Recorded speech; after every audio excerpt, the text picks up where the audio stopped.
Today on an all-new Dr. Phil. We're gonna pick the cups off in a second, okay? Take off my handcuffs. That's what we're doing right now. She claims she was abused by the police department. Put the hair on my face. Here you go.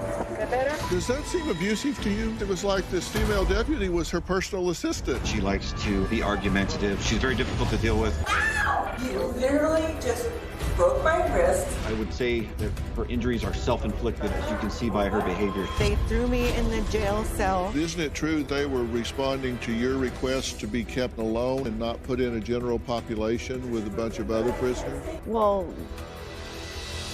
what does that mean? Ever since I got thrown in jail, I have not been the same. You got thrown into the jail because you're a drunk. Let's do it. Have a good show, everybody. Here we go. This is a safe place to talk about hard things. Stand by. We'll count you down. Today's going to be a changing day in your life. 5, 4. I am not giving up on you.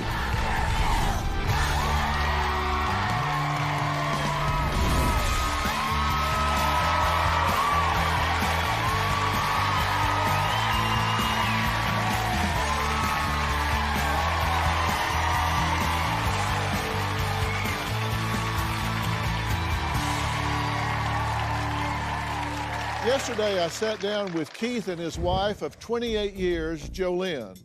Now, Keith said JoLynn is such an extreme alcoholic that she drinks all day long, stopping to do little else besides use the bathroom and eat small amounts of food.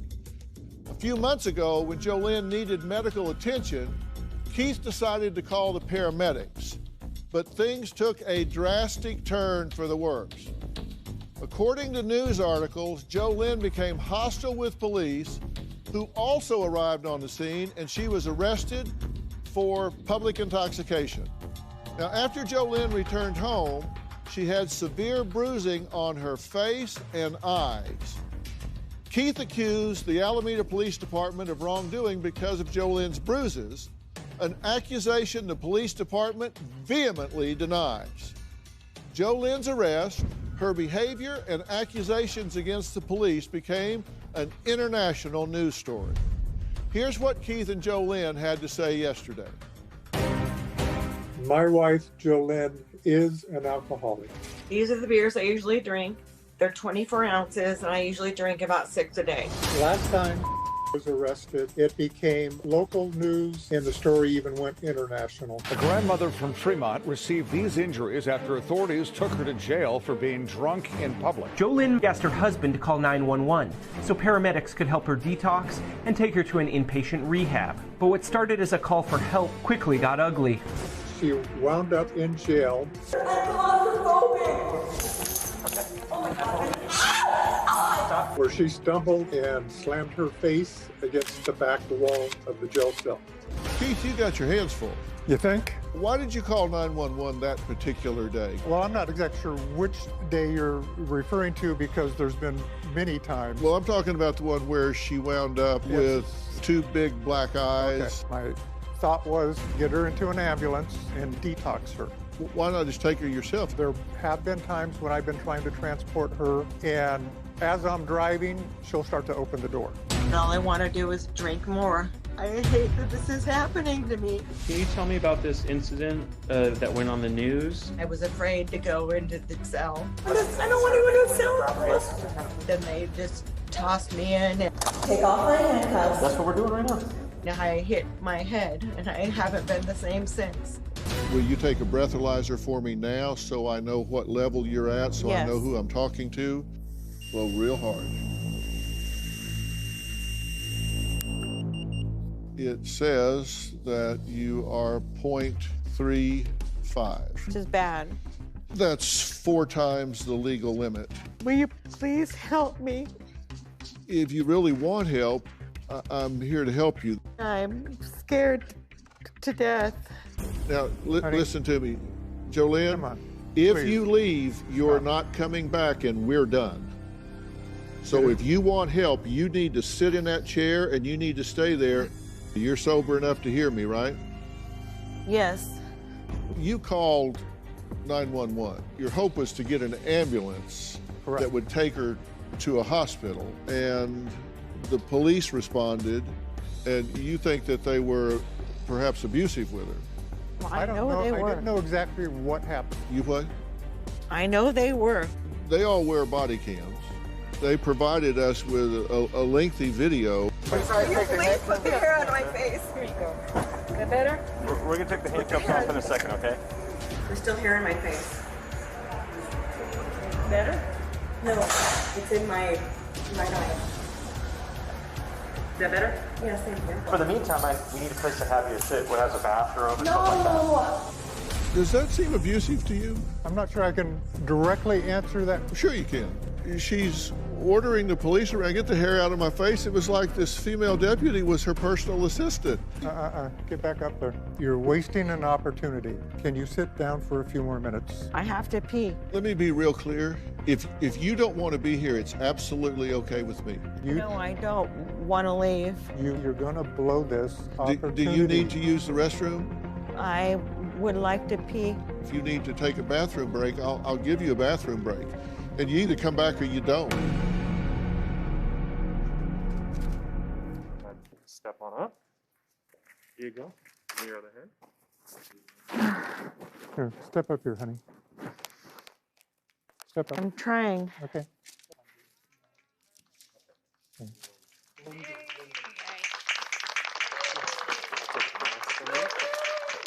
What's that? I'll take your mask. I'll take the mask. I'll put it back in the bag. You can give me the mask. There you go. I'll take that. Well, I'd like to now introduce Sergeant Ray Kelly. He's spokesperson for the Alameda Police Department. He says he has reviewed all of the body cam footage and interviewed the officers and denies that the police department were involved in any wrongdoing. Sergeant Kelly, thank you for being here. Thank you for having us on the show, Dr. Phil, and letting us set the record straight here about some of the allegations that have been made. All right. First, let me also thank you and everyone on the department for your service. I appreciate so much you guys standing in the gap and putting yourselves in harm's way every day for all the rest of us. So thank you very much for your service. Thank you.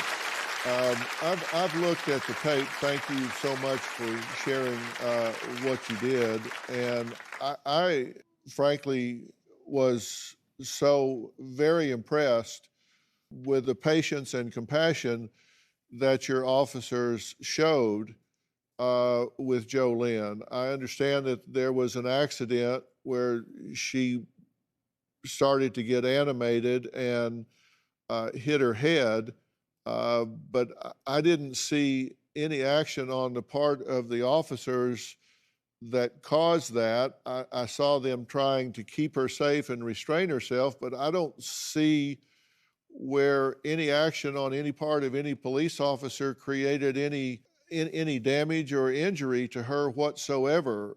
I assume you've looked at the tapes. What is your opinion about this situation? Yeah, a lot of JoLynn's behavior caused a lot of the problems. I would say that her injuries are self-inflicted in regards to, as you can see by her behavior, she doesn't listen to directions well. She likes to walk off. She likes to be argumentative. You guys are getting a much more calmer version of her than we usually deal with. We have a tremendous history with JoLynn in Alameda County between our local police department and our sheriff's department.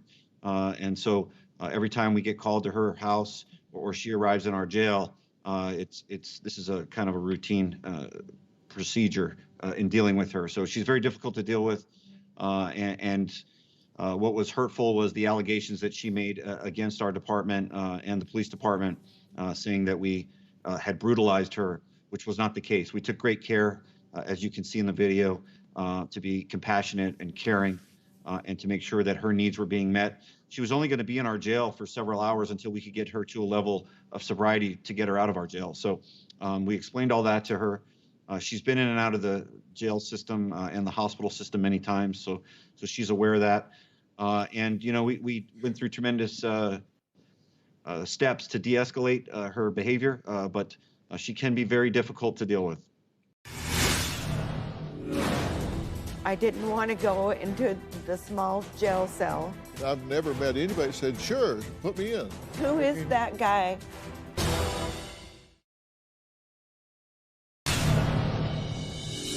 Take off my handcuffs. That's what we're doing right now. That's what they're trying to No, do. take them off. That's what we're doing right now. No, they're still on. See that? I'm not gonna be combative. Okay, just hold on. Oh my God. Stop. Holy That day when I had to go to jail, you know, they threw me in the jail. They threw me in the jail cell. Well, were you failing to comply with their verbal instructions? No, I was afraid. I didn't want to be put into the small cell jail. And I pleaded with them, you know, to not, you know, to not lock me in the jail cell. Well, the time to make that choice is before you come into conflict with authorities. The time to decide you don't want to be in the cell is when you have a choice of whether to come into conflict with authorities earlier. Okay. Nobody wants to go into a jail cell. I mean, I've never met anybody that said, sure, put me in. No, but I was very fearful. I didn't want to go into the small jail cell. And there was 5 deputies, and I pleaded with them to please don't shut me in the cell. But isn't it true that they were responding to your request to be kept apart and alone and not put in a general population with a bunch of other prisoners?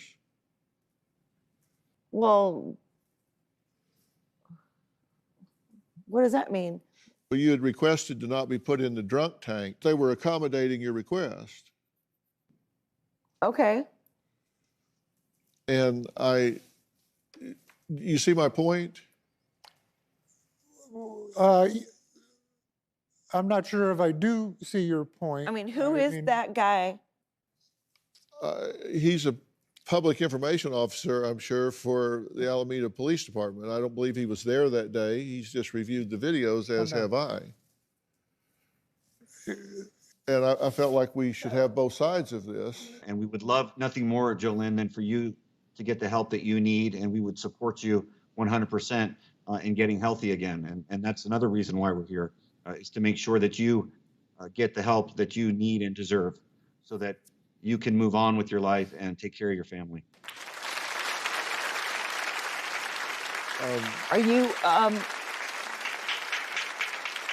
Are you an officer or deputy?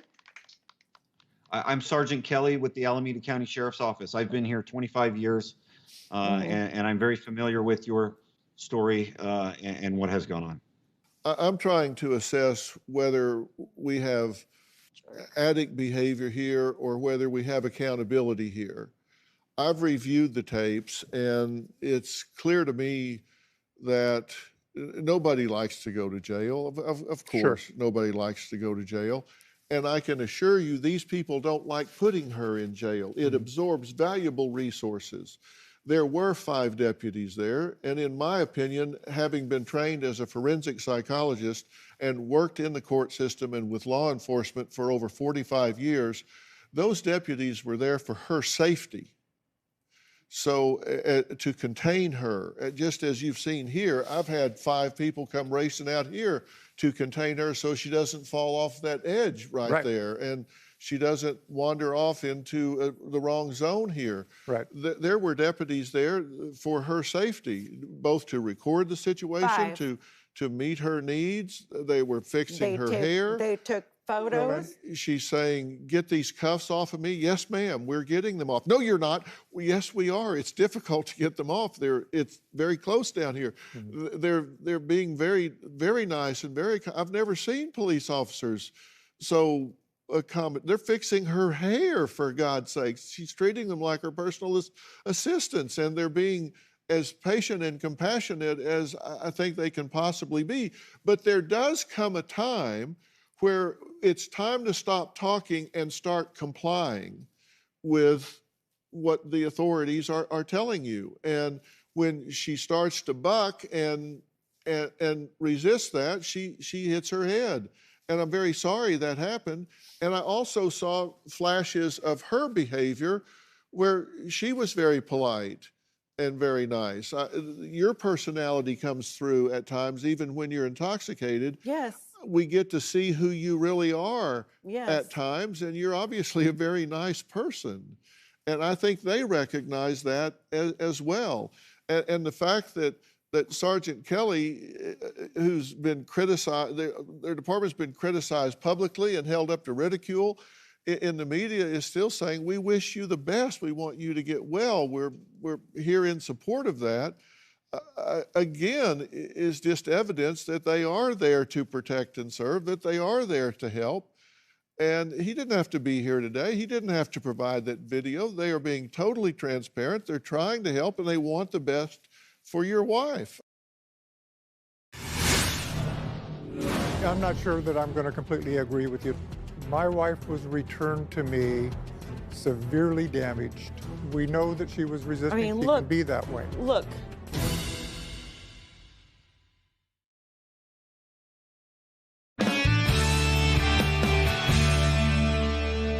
These people, in my professional opinion, have done absolutely nothing but try and protect and help contain your wife when you couldn't contain her and called for help from the system.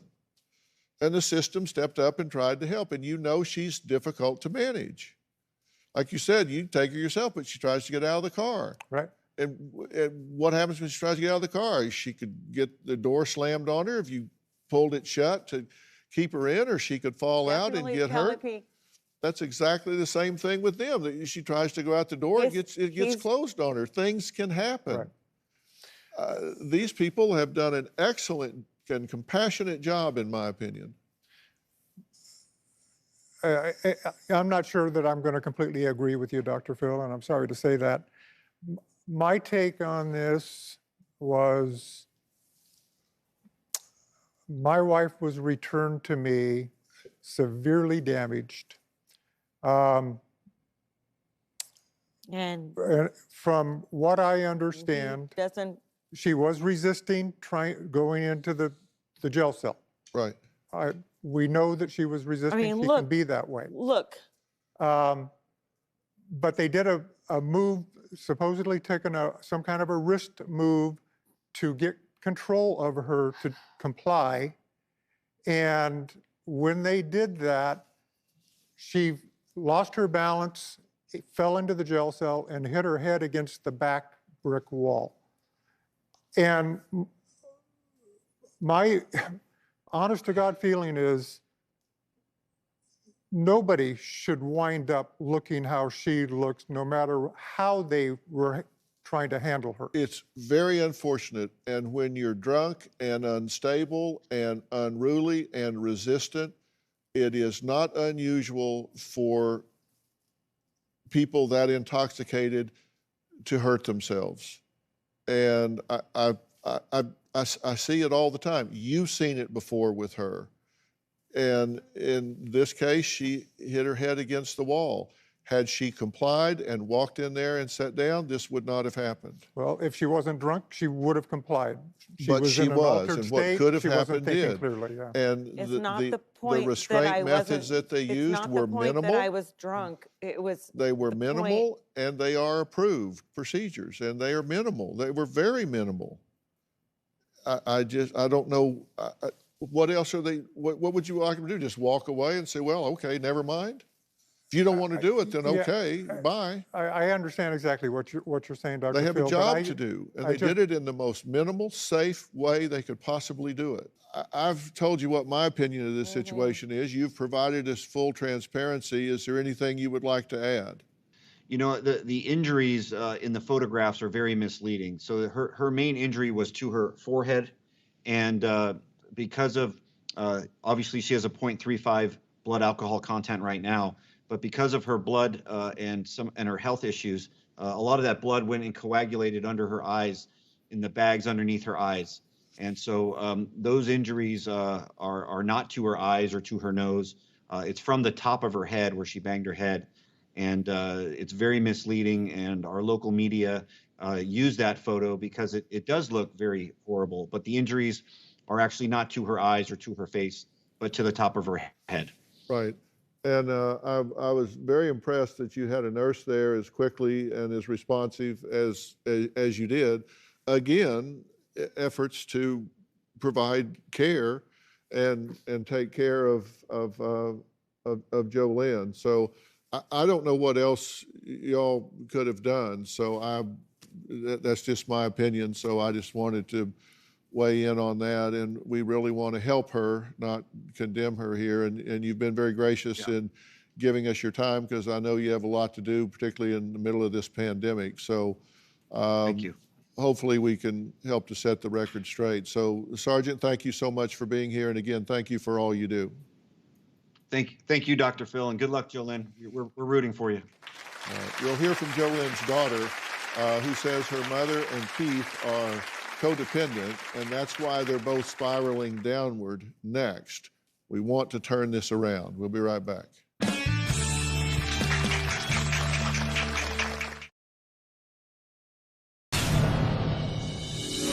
At this point, I do feel like JoLynn might be chasing death. JoLynn has been to the hospital too many times to count. I had a .47 blood alcohol level, and yeah, it scared the out of me. That's almost 50% alcohol in your bloodstream. Technically, she should have been dead. Even the doctors were blown away that she survived it. I'm just so depressed that it doesn't, I don't care if I'm alive or dead. I mean, it doesn't matter. JoLynn, who is here with her husband of 28 years, Keith, says being a severe alcoholic has gotten her arrested and suffered numerous injuries as a result of this disease. Now, right now, I want to know if they really want to turn this around and are ready for a fresh start. You know, you talked about what you've lost, your daughters. You do have your dog back, right? I have lost my daughter. I lost my dog. And when you say you lost your dog has just been quarantined. Your dog hasn't been put down. Your Correct. dog's still, you get the dog back, right? Well, I hope so. Now, we have a statement from JoLynn's daughter. She says, and this is a quote, "My mom's drinking is completely out of control, and I don't think anything can help her at this point. She's already escaped death many times. My mom and my stepdad, Keith, have a very volatile relationship. My mom is verbally and physically abusive to Keith. She constantly calls the cops on Keith, saying he has abused her. Keith enables my mom's drinking. He makes sure she has food to eat and will give her back her keys if she hasn't drunk for a few days. They are codependent, and it's very unhealthy. Keith drinks at least 2 beers a night and has recently gotten a DUI. I currently don't have much of a relationship with my mom because of her drinking. I wish she was the fun, loving, caring mom and grandmother that she used to be." What do you think about what she says? It's true. Do you miss that relationship? Yes, terribly. Do you miss being a grandmother actively? Terribly.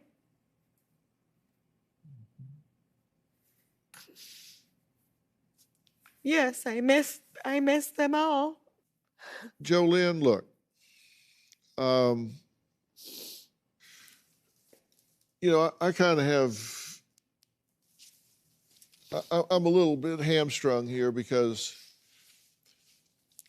talking to you is kind of like talking to a ghost of yourself right now, because you're 0.35 right now, which means your cognitive abilities, your ability to think and reason and hear me and make And I decisions haven't, is not great.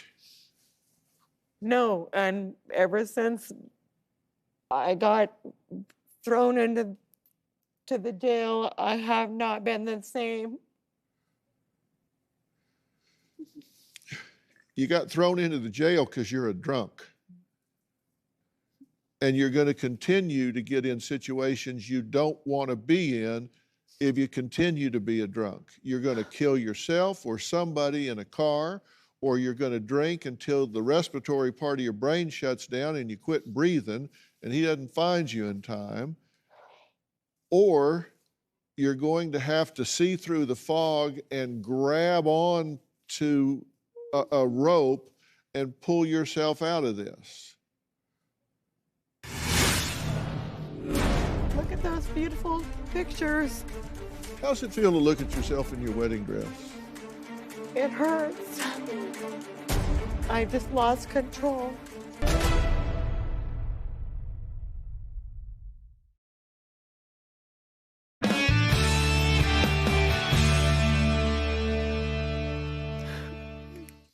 Look at that. You often look at those pictures because it was a much happier time, right? For both of y'all. Yes. A much happier time. And I look at the history and I see you talk about everything that you've lost, but I see how much you have to gain when I look at these pictures. And I wonder why you would give all of that up if you had a choice. And it makes me believe that this has gotten to the point Look at those. that you don't have a choice, or you wouldn't make the choice. At this point, I mean, look at those beautiful pictures. you're out of control, right? This isn't something you're choosing on a day-to-day basis. It's controlling you. Yes. But why would I believe that now is the time you want to make this change? You've been doing this for years. Why now? Why would I believe that now is the time you want to make this change? Because I've lost control. I've just lost control. How's it feel to look at yourself in your wedding dress? That's you. That you's still in there. How does it feel to look at that? It hurts. But that was me 28 years ago. And then there's my daughter's wedding. And then there's us. You all used to do that kind of thing, right? You used to get out and Definitely. share things and Absolutely. do things together. Yeah, absolutely.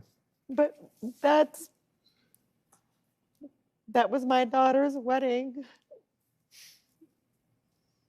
When you guys were together there, it's a beautiful background. I mean, you're obviously somewhere We got married in wonderful. Jamaica. What do you remember about those times? Oh, geez. Nothing but good thoughts, good memories. We got married in Jamaica, just the And two look of at us. me. Fell in love with the island. Been back many, many times.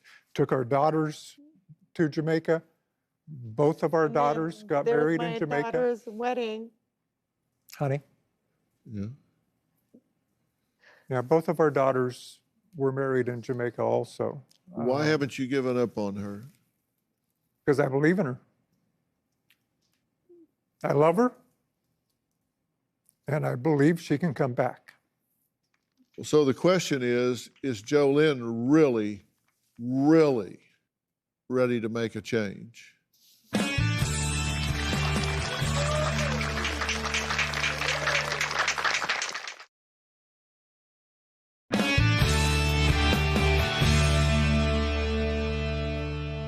Now, I'm willing to offer you some help here, but you need to look at me and you need to hear me. I know you're in there. So I asked a very good friend of mine, a respected colleague of mine, Dr. Dina Mannion, to come here today. She's clinical officer of the West Wind Recovery Centers, and West Wind offers a full array of substance and mental health services right here in the Hollywood Hills in California. And this is a team that works to criteria. They cut to the chase and get down to what you need to do to reassemble your life. Yes. Dina, what do you think? Hold on. Hi, JoLynn. Stay right there. I'm Dr. Dina. Don't get up. You okay? I'm not getting up. Okay. This is Hi. Dr. Dina Mannion Hi. right here. Say hello. Hi. One of the things that I heard you say on the tape was that you're scared of being in pain. And I want to assure you that when you come to West Wind, we're going to make sure you're not in pain. So we want to monitor you medically to make sure you're safe. We won't hold you against your will. It's a voluntary program. It's not jail. But you've got to show some willingness to get better, because it's going to take you to help us help you to get better. And we need your help too, Keith. Yes. This is going to be a family affair. Now, this is a situation where you've got to really surrender yourself and say, look, I got one chance to do this right.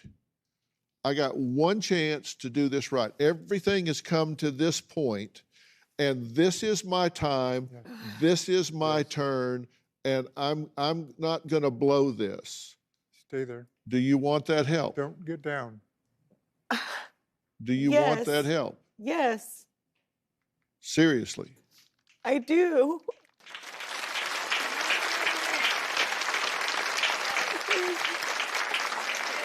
Yes, I do.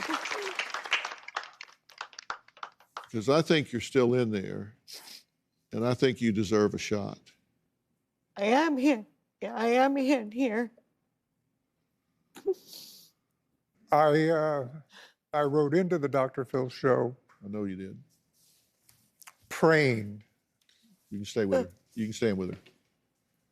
It's okay. Praying that you could help her.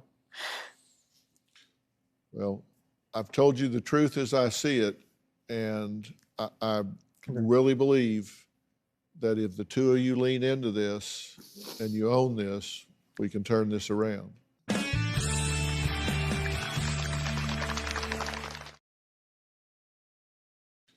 Well, I've told you the truth as I see it, and I really believe that if the two of you lean into this and you own this, we can turn this around. So fair enough? With the right help, yes, I believe it too. All right, then let's leave it at that, and let's do it. You can get with Dr. Mannion backstage. But what do we do now? Okay, well, they'll come and get you Why don't you guys. come back in your seat, honey. And we'll do it.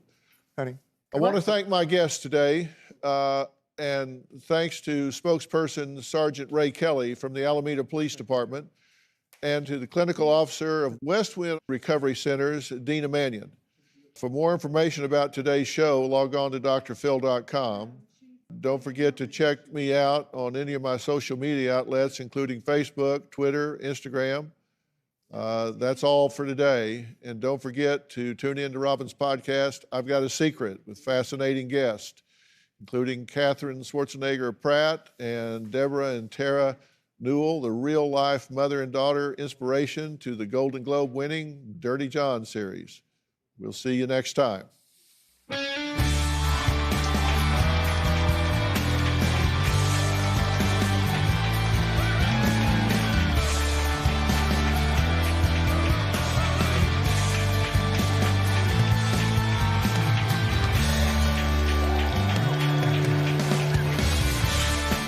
I'm going to pop back out and talk to the audience for just a second to finish up the show.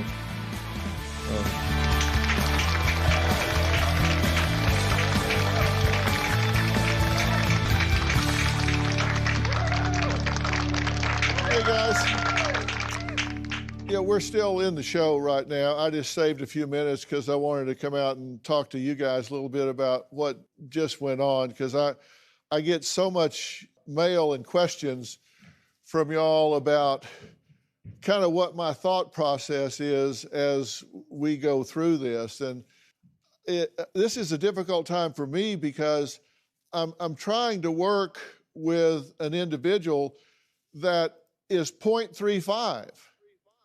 So I can't really have a legitimate conversation with somebody because all of us, have you ever tried to talk to a drunk about their drinking while they're drunk? I mean, there's no point. And how much of it will she remember afterwards? So that's why I did a breathalyzer to start with, because I want to know what level of consciousness, I know it's altered, but what level of consciousness am I dealing with? And let me tell you, when you get this chronic into alcoholism, triggers are nothing more than explanatory myths. It's not about her triggers right now. She drinks because that's what she's about. That's what her life is about. It's not about she's triggered by something that happened. Things often happen for one reason. They start for one reason and then continue for a whole other set of reasons. She drinks now because that's who she is and that's what she does. That's what she's become. She drinks now because of the physiological storm in her body if she doesn't drink. So you've got to deal with this at this level. Then when she gets sobered up, then when she gets her cognitive abilities back, then you can sit down and talk about, wonder why she started that to begin with. Maybe then it makes sense and you can talk about it so it doesn't kick it off again and cause a relapse later. But right now, there's no point in talking about that. Right now, she drinks because that's what she does. She drinks. And there's a physiological storm if she doesn't. It's all about timing. Don't you think life's about timing? Yes. Everything's about timing. You don't think so? Take a sleeping pill and a laxative at the same time. Life's about timing. There's just certain things you don't do at the same time. That's a bad example, I know. Robin's turning her nose up like, oh my God, why did he say that? It's just you don't do certain things together. You don't talk about all of these childhood triggers with a chronic alcoholic. That's not what you do. Some things don't go together in time. But that's what I'm thinking about while I'm talking with her. And he's got to change his game or she's going to come home to a highly toxic environment and fall right back into the pattern. So we will get him serious help through Dr. Mannion. She'll work with him straight along as it's going. That's just kind of the bubble over my head. Guys, thanks. I'm going to leave for real this time.